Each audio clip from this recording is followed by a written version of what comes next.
If traveling full-time or the ability to be where you want sounds like your ideal life, this is for you. We're gonna share with you how we did it, which could inspire you to do it too. It all started with a guy and a gal who wanted more from life. They each believed that they could do something to make the world a better place. At first, it wasn't easy, but that's what actually led them to each other. They met online amongst a group of people who were all working towards bettering themselves. It wasn't a dating site. They cheered each other on as they each worked towards learning how to build their businesses online. All from 1,555 miles apart. Brian was in Texas. And Erin was from Ontario. They simply had to meet in person. So they did. Talk about crazy. Their first date was 15 days on a personal development cruise sailing to Spain, Portugal, and the Canary Islands. Hey, Where are we? we're in Portugal. Madeira. Madeira?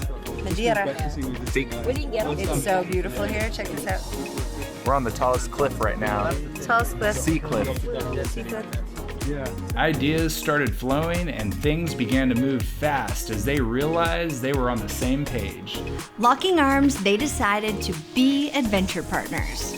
Over the next 10 months, they worked towards building their business online. They would meet every month in airports around the globe.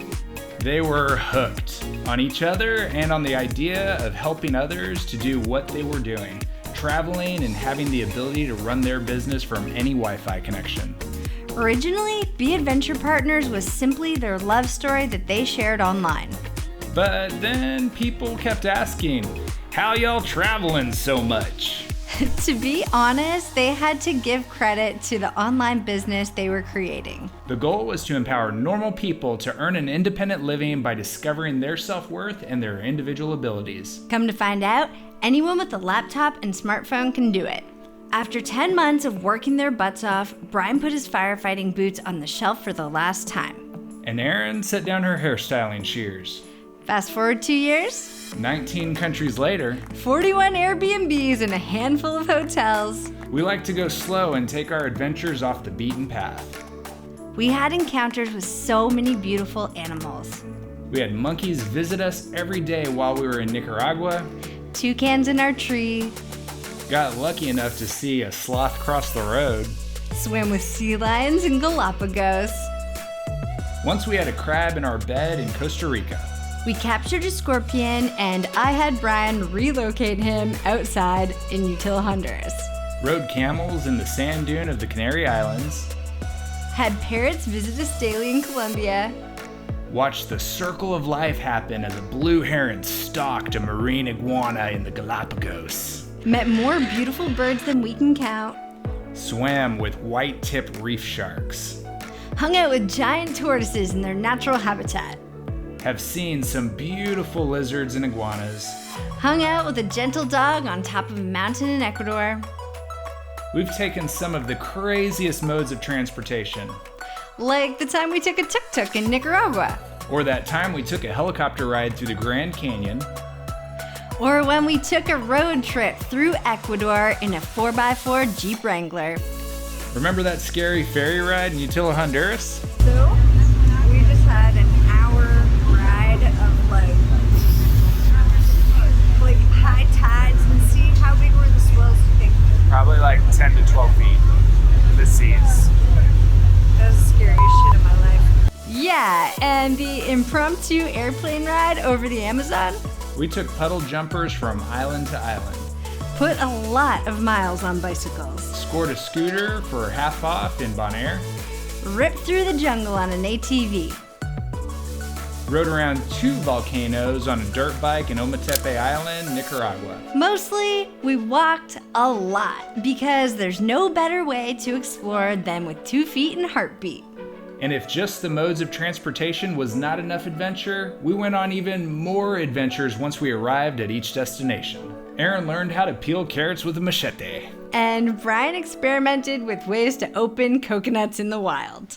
We hung out with indigenous tribes learning how to make stuff, We explored incredible ancient ruins, climbed semi-active volcanoes. swung off the sides of huge mountains, We enjoyed some of the world's most beautiful beaches. and worked on our tans. All of this is possible because we had an idea and knowledge that we want to share with good people who care to make a positive impact no matter how big or small. During the last 2 years, we worked on our business from everywhere. And we worked a lot. We got our first sponsor in Ecuador documenting a 10-day road trip. And shot some films for a few hotels. We helped a client dial in the online portion of his business, and he started attracting 2 to 3 new big clients a day. Now, these clients are typically worth $10,000 to $50,000 each for him. Whoa. We hosted a lot of live and evergreen webinars, and were even interviewed several times. We also did a lot of live streams on Facebook. And hosted many campfire Q&As with our tribe. In 2018, we got serious about YouTube and started learning how to film and edit more interesting videos than the old talking head style we used to do.